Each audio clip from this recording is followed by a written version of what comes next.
Yo, what's good, everybody? It's your boy Tiger, and today I'm going to be ranking One Punch Man, the top strongest individuals in the entire verse, meaning including heroes, monsters, cyborgs, etc. I will only be ranking power. If you are a One Punch Man fan, make sure to like, make sure to subscribe. There will be more One Punch Man content in the future.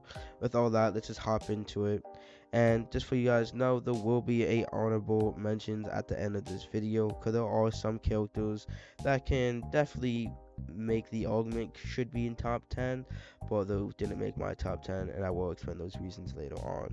But with all that, let's just hop into it. And yeah, in 10th place, I'm gonna put Lord Boros. I know some of you guys may disagree because Boros seems like such an OP character, but honestly, in reality, there are multiple characters that scale above him at this point in time in the series. Lord Boros is pretty strong in his own right, being one of the few characters to have multi-continental feet, knowing that he is able to blow off the surface of the planet stated in the manga as well as the data book. So he is pretty strong, and it's also stated within the interview that he scales above dragon level characters, but not strong enough to reach god level, but still pretty strong nonetheless. So Lord Boris is taking number 10.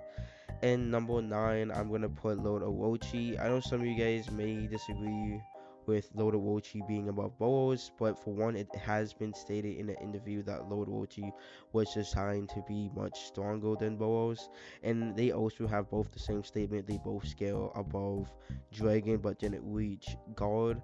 But main point, he was designed to be much stronger. For those that are wondering what the hell interview I'm talking about, I'm just gonna leave the description down below. Basically, this is a interview with Marita, and for those who do not know who that is, that's the person that does all the drawings, and basically he goes on to answer a bunch of questions on the behalf of one, which is the author of the series. But to continue, in 8th place, I'm gonna go with Seiko's with the God Amp. Psycho's one was just supposed to be implied to be stronger than a Lord Orochi. Pretty simple. It is just stated after gets Lord Orochi's power, she states, "Oh, I can finally defeat that bald character." Right, and she knows that Lord Orochi was defeated by Saitama. So clearly, there's a huge amp difference. There's a huge power difference, especially when she got her God amp. So she just should be scaling above Lord Orochi. Simple as that. Above Seiko's in 7th place, I got my girl Tornado. Tornado was shown multiple times through the altercation that she scales above her. The only reason I would say that it wasn't just a one-sided fight was because Tornado was trying to take care of her teammates as well, make sure the children were safe. If it was just a 1v1 and there was nobody around them, I think it's pretty obvious and pretty clear to say that Tornado would have just finished the fight pretty quickly, knowing that she was able to overpower Sickles multiple times pretty easily. So yeah, I don't really think there's any sort of real disagreements with that. In 6th place, I have Platinum. Platinum being one of the fastest characters in the series, being able to outpace Flashy Flash, which is also stated to be light speed in the data book. I don't think anyone from 7 to 10 can honestly compare to his speed, knowing that he was making light streaks when he was running. I don't think Tornado has anything against that in terms of raw speed. Maybe in power she could fight Platinum, but Platinum was able to fight Garo when he was reaching guard level. So I do believe that Platinum should be above everybody there. To 7 and 10, pretty simple as that. Uh, Debatably, he could be scaled higher, debatably, but I do think 6th place is probably the perfect area for him. In 5th place, I have Evil Ocean Water slash Sentencing. Those are the two creatures that were created by God to defeat Saitama. So main point, these two creatures should naturally be above the likes of everyone on the ground right now, because obviously God was watching the entire altercation. It's just showing multiple panels that he had the eye on this huge battle, meaning when he created these two creatures, they should logically be above everybody else. So they should just scale above 6 to 10.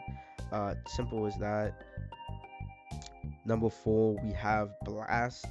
Blast being able to go head to head with Go, who has reach God level and was stated that he could resist God's power, which is still pretty impressive in its own way and has always been described to be basically above everyone in the entire series since the get-go. Yeah, I think 4 is probably the best placement for him. Could be argued higher, but I don't think he's shown the feats to be above these next 3 characters. In third place, I have Garo. Garo being one of the first beings to even reach God level within the series, plus being able to destroy multiple stars, being able to reach speeds to MFTL and higher. It's pretty self-explanatory why Garo would be in third place. He should just be scaling basically above everyone in the series when he's in his cosmic form. Pretty simple. No real disagreements there. Some people could say argue relative to Blast, but I think some of those people forget that Garo does get stronger throughout the fight, so he should be surpassing that form, that Blast for it. But yeah, Garo definitely in third place. Second place, Saitama. Pretty simple. He beat Garo, shown to be stronger than Garo. Uh, no real complaints there. I don't really see what the issue would be. In fourth place though, I have God. God should currently definitely scale above Saitama. I know some people don't agree with that, which I think is kind of just, well, tripping. It is explained that God basically gives some of his power to said individuals, which one of those individuals was Garo Way, and he only gave him like a small portion of his power, and that portion was stated to equal Saitama at a certain point in the fight. So if God would have just pulled up by himself, like full body, I don't think Saitama would have even been able to touch him. If a being that's much weaker, only had a little bit of his power, was able to easily equal him, obviously, if he just pulled up with obviously his full power, he would have been leagues above Saitama. And even if you want to say that, yes, Saitama does get stronger during the fight between him and Garo, I don't think he has shown anything that could rival God himself. So right now in the series, plus it's very much implied that he will be the last antagonist, which I'm assuming he will be like the strongest antagonist Saitama has ever gone up against. And I don't think that's going to be some one chapter fight. I think that's going to be a good amount of chapters because how whatever the fight is, but I don't think it's going to be easy. Main point. So main point, God is in fourth place. That's probably the most accurate you can be. If you, like always, if you guys disagree with anything, you guys can always just hit me up on Discord. The link is in the description for my server. In honorary mentions, I definitely gotta mention his name, my boy Genos. Genos was able to react and split the attacks from God Amp Sickos, which is one very impressive.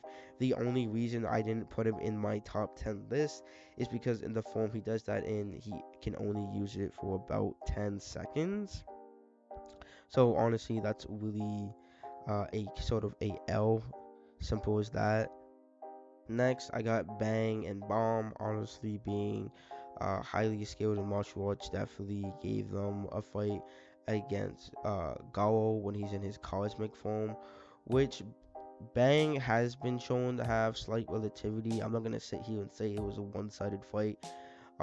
It's just Bang is just getting old now, and he did need to like sort of amp himself. He had some sort of breath technique to basically release all of his potential. So I don't really know if you want to count that to his real scaling, unless you want to consider that like temporary amp form. But you know, I don't think he's qualified to be in the top 10. Honorary mentions though, yeah, I think Bang and Bomb definitely deserve it. Next for honorary mentions, I think Flashy Flash being one of the fastest characters, 100%. The only problem why I don't put him in top 10 is I don't think he has the power to be within top 10 at all. In terms of power, I don't think he really shows any sort of relativity to like Garo and Platinum. Those are probably his best feats. Sure, he shows relativity for a second in terms of speed, but I don't really think it was a head-on power thing. I think, if I'm not mistaken, I believe he even says himself that he can't equal them in power. But I think that's about it for honorable mentions. Oh, I forgot my boy King. Definitely deserves because he's king. I don't even think I need a argument for that. The king is goated. Honestly, if I remembered king, I probably would have put him above God. But yeah, that's pretty much it for the video. If you've made it this far, please like, subscribe. If you guys disagree, make sure to write your comments down below. I would love to respond. And with all of that, I think that's the end of the video. See you guys next time.